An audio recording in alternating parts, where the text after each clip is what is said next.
One day 15 years ago, the world suddenly appeared very differently to me.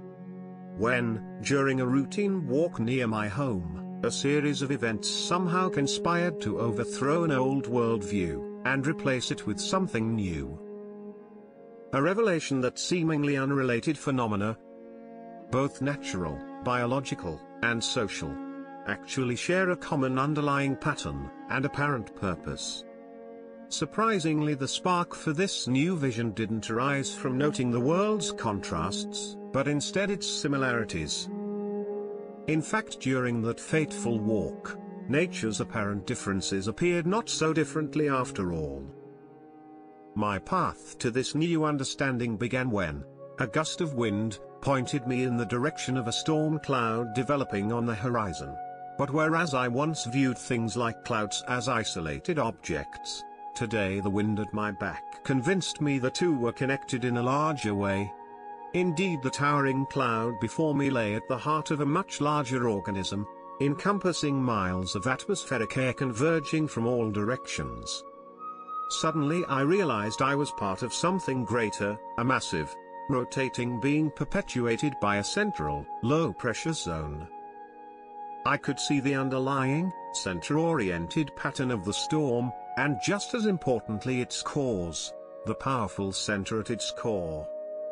My new worldview had just been cast. Next to draw my attention were thunderbolts rumbling in the distance. My view of bolts as simple Z-shapes quickly gave way to something more essential. In fact, the innumerable streamers surrounding the main bolt weren't just randomly assembled. They collaborated to form a whirlpool-like arrangement about their central bolt, quite similar in form to the thunderstorm spawning them. Silhouetted trees in the foreground were next to declare their allegiance to the developing consensus of form.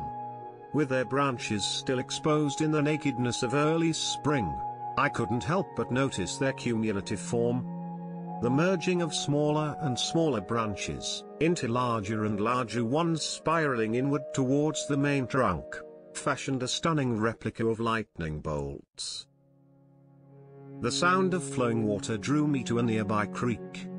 Prompted by my new insights, I quickly visualized the creek's position in the larger pattern of which it was only a small part.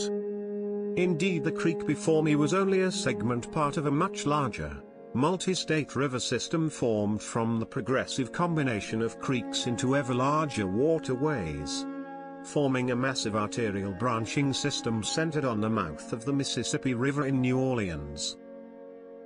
I'd stumbled on yet another creation formed from unique circumstances, yet one still sharing the same underlying form as trees and lightning bolts.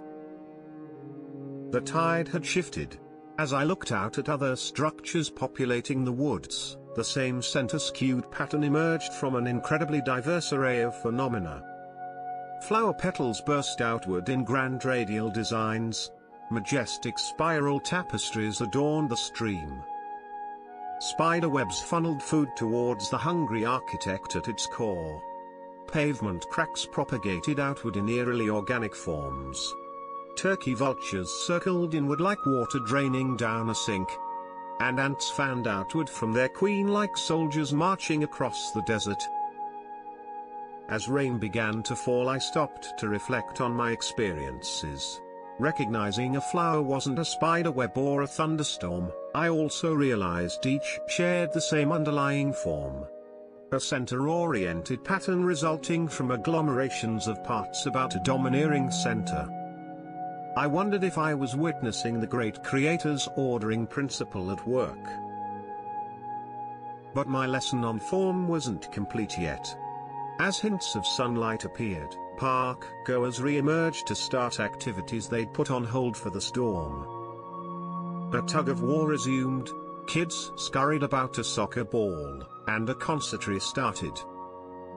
But even for the variety we tend to associate with such groupings, it soon became clear they organized in the same center-oriented configurations I'd observed in nature.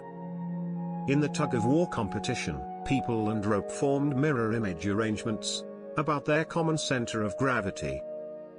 Concert-goers encircled the center stage like planets about a sun.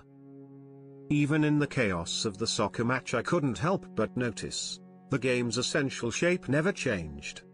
Indeed, as players rushed inward from all directions, they continually reformed a center-oriented pattern about the ball.